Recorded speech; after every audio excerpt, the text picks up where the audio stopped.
Halo teman-teman semua, selamat berjumpa kembali dengan saya di channel ini. Apa kabar kalian semua? Apa cerita kalian hari ini? Kalau cerita saya hari ini, saya masih melanjutkan pembangunan rumah kecil saya itu. Sudah sampai tahap membuat dinding ya teman-teman. Tadi fokus untuk usung-usung karena jarak dari jalan besar dan ke bakal rumah saya itu agak jauh, jadinya harus diusung dulu, usung pasir dan batako. Kemudian setelah selesai mengusung satu paket, satu bagian untuk jadikan adukan untuk persiapan ketika akan memulai mengaduk. Tadi malah hujan deras ya teman-teman, jadi saya harus jeda dulu sambil istirahat, dan saya putuskan untuk dilanjutkan besok karena sudah capek tadi ya teman-teman. Besok dengan tenaga baru, semangat baru, langsung mengaduk malah bisa lebih fresh. Baik teman-teman, selanjutnya untuk tema hari ini by request ya teman-teman. Ini temanya tentang meditasi. Akan saya ceritakan pengalaman dalam saya belajar meditasi, dan saya mengklaim bahwa ini hanya akan menjadi omong kosong ya teman-teman ketika kita sendiri tidak menjalaninya, karena semua itu hanya akan menjadi konsep atau sampah pikiran, ibaratnya seperti itu. Yang pertama, dalam aktivitas meditasi ini saya membagi dalam dua bentuk besar. Sebenarnya tidak tepat juga dengan kata membagi, tapi saya tidak tahu pemilihan kata apa yang tepat. Yang jelas dalam dunia seperti ini, dunia batin, dunia spiritual, supranatural, dunia konsep, dunia filosofi, ini akan ada titik kita melepas semua konsep dan tidak terikat bahasa ya. Jadi saya harapkan bahasa hanya sebagai cara berkomunikasi saja, bukan intinya. Semoga saja teman-teman bisa menangkap yang ingin saya sampaikan dengan keterbatasan penataan bahasa saya, konstruksi bahasa saya yang barangkali kurang maksimal. Silahkan dipilah-pilah sendiri. Sekali lagi, ketika ini tidak dijalani hanya menjadi omong kosong saja teman-teman. Dan masing-masing orang juga beda-beda pengalaman, beda-beda metode, itu silahkan saja. Kembali ke yang saya katakan tadi, saya membaginya menjadi dua aktivitas besar, yaitu satu adalah meditasi besar dan satu adalah meditasi kecil. Apakah itu meditasi besar? Meditasi besar itu meditasi yang paling utama ya teman-teman. Sebenarnya dalam meditasi besar ini saya anggap tidak ada penjelasannya, tidak ada tujuannya, tidak ada niatnya, tidak ada konsepnya, tidak ada metodenya, hanya cukup dijalani saja. Disinilah meditasi yang kemarin saya singgung sedikit, sudah diringkas sama simbah-simbah leluhur kita dengan dua kata, dengan satu kalimat, yaitu eling lan waspada. Di sini kita hanya bertindak sebagai penyedia lahan, penyedia ruang untuk sadar itu, eling, untuk si eling itu, dan mengamati saja, cukup tahu saja,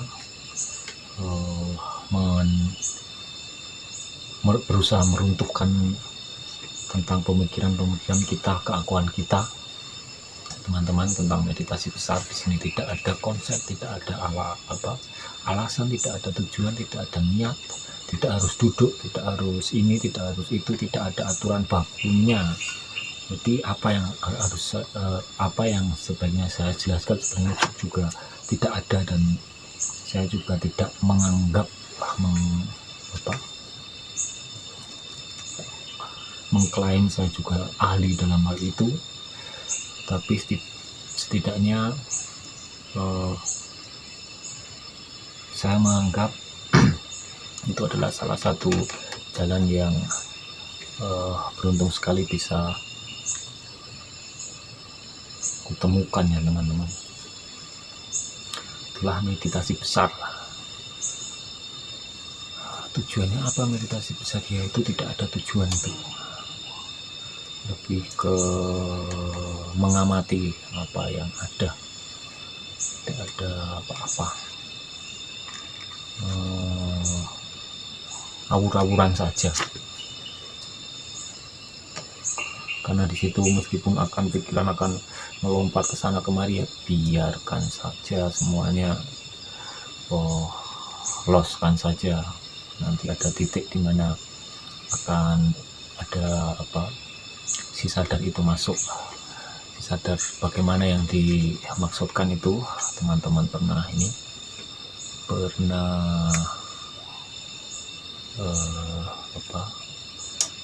belayang itu pernah melamun.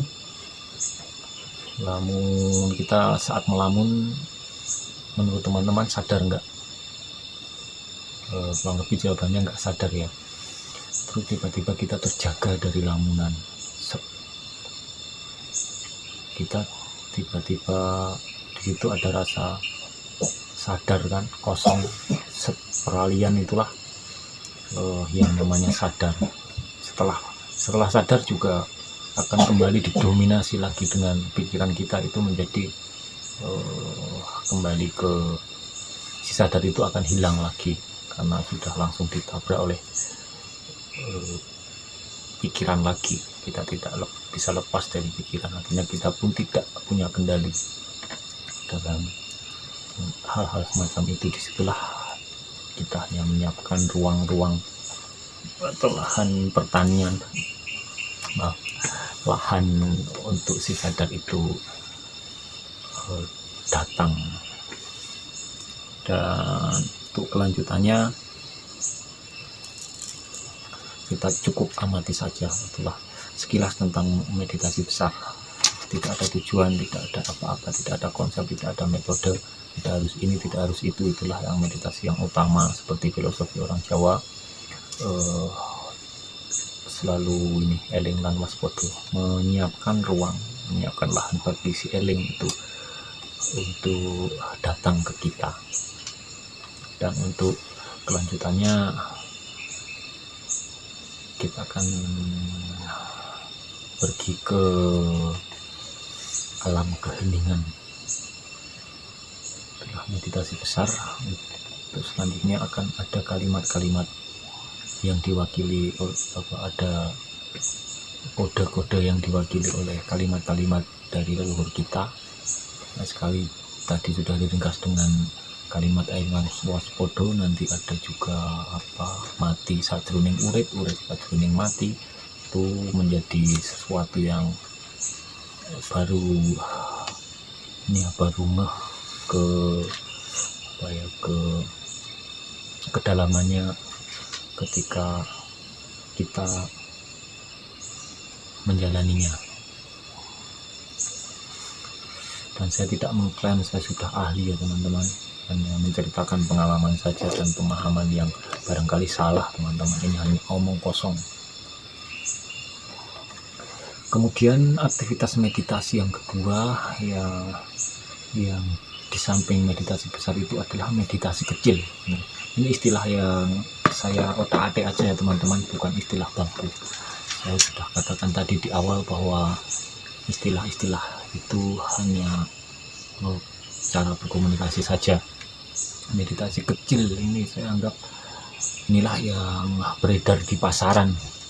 Maksudnya yang metodenya macam-macam itu, yang ada harus ini harus itu, atau tidak harus ini tidak harus itu, yang penuh dengan sensasi. Sebenarnya semua meditasi pun ada sensasinya, tapi biasanya itu didominasi oleh pikiran ya.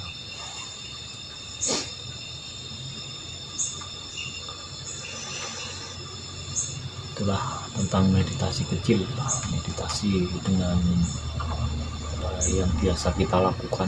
Jadi, ada yang aturannya harus duduk, terus nafas, terus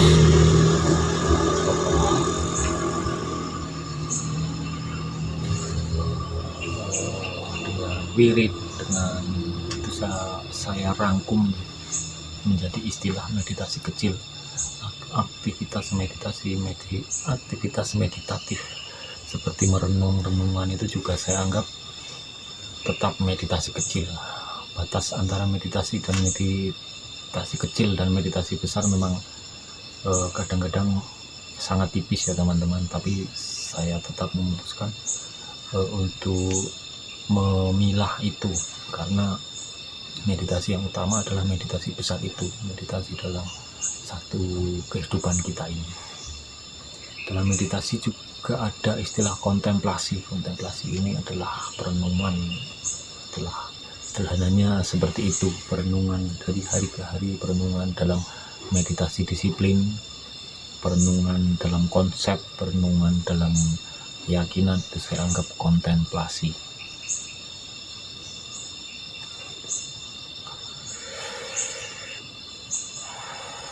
Selanjutnya saya akan lebih banyak membahas tentang meditasi kecil ya teman-teman. Menceritakan pengalaman saja. Awal-awal saya mengenal dunia meditasi kurang lebih tahun 2018an ya teman-teman. Tapi sebelum itu sebenarnya interest ke arah aktivitas batin semacam itu sudah ada sejak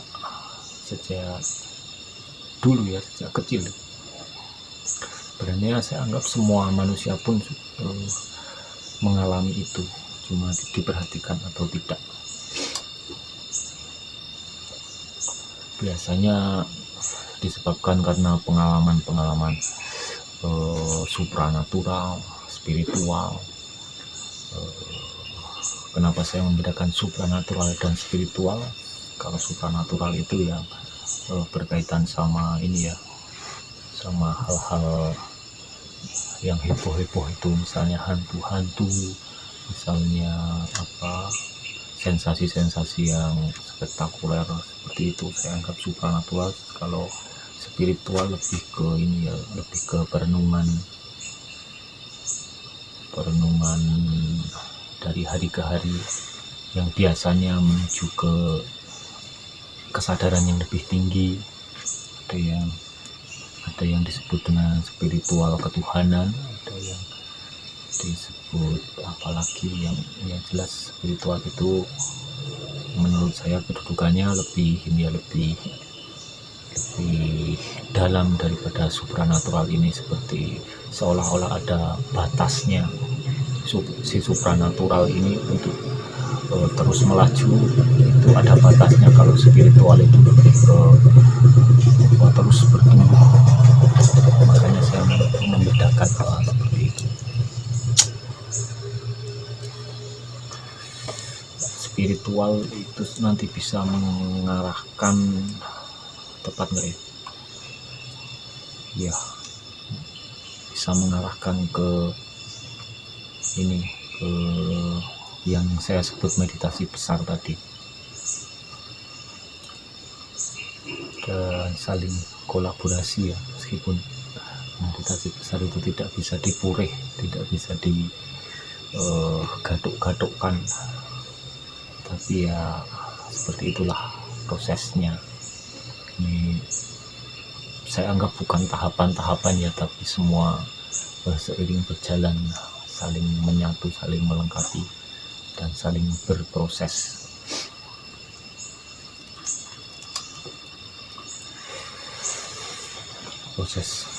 Proses meditasi saya awali dengan konsep-konsep yang saya pahami waktu itu.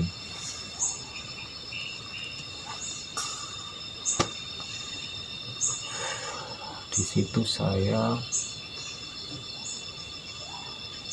jalan masuknya adalah kalau dulu itu teman-teman pernah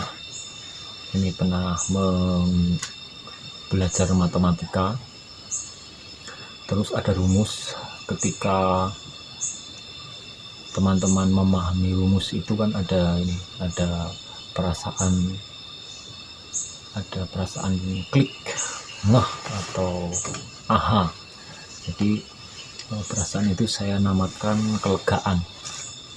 Ketika memahami sesuatu menjadi celing gitu, itu kan lega namanya.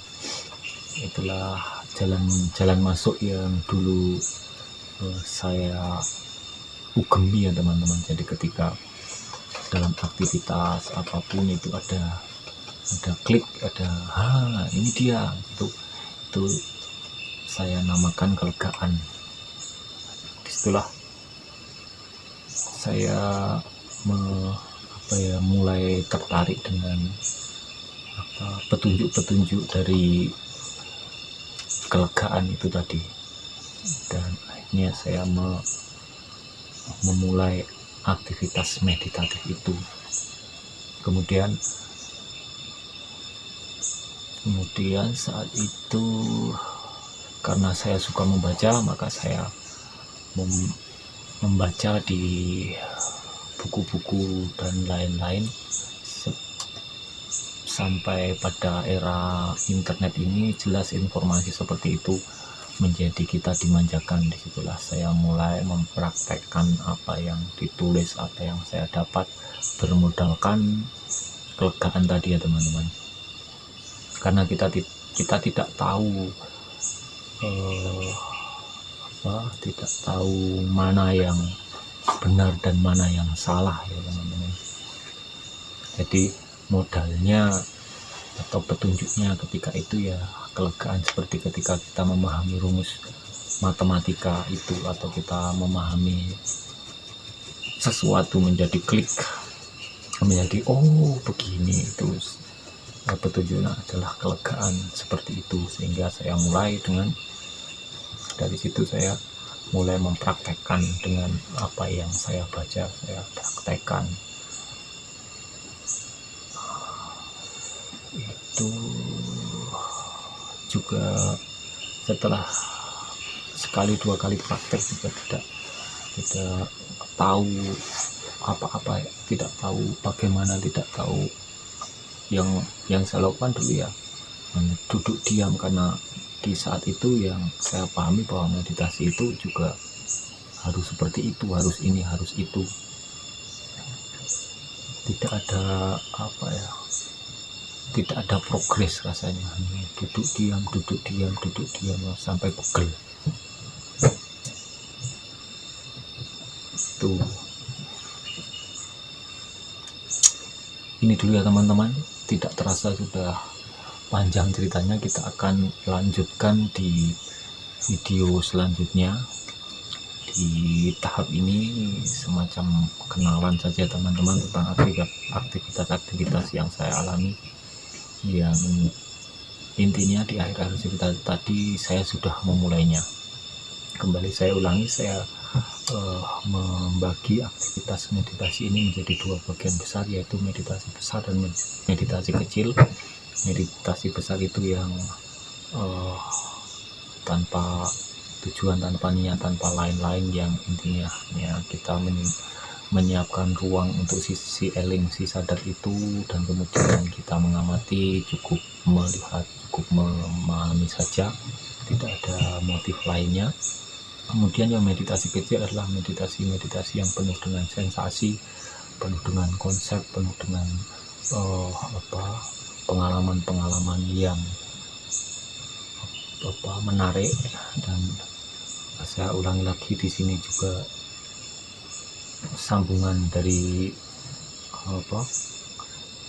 video ini selanjutnya juga kurang lebih banyak bercerita tentang meditasi kecil ini.